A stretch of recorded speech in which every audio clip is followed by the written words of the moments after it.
મુન્દ્રા રાજાશાહી સમયની શાહ બુખારી પીર દરગાહે ઉર્ષ ઉજવાયો હતો।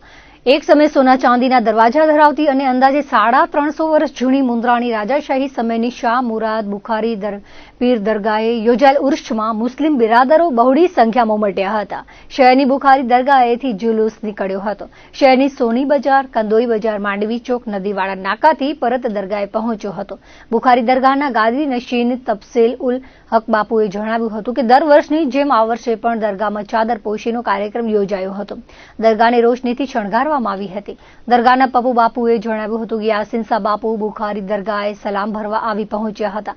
દરગાહના ઉર્ષમાં ડેકોરેશન અને લાઇટિંગ માટે યાદે કરબલા કમિટીના આગેવાનોએ જહેમત ઉઠાવી હતી।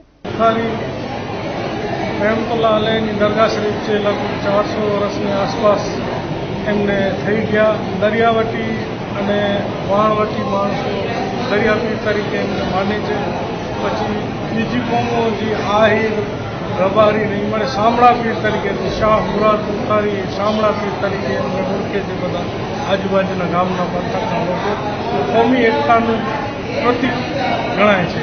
રાવ શ્રી રાયધણજીએ 1666માં દરગાહ શરીફ બનાવી હતી।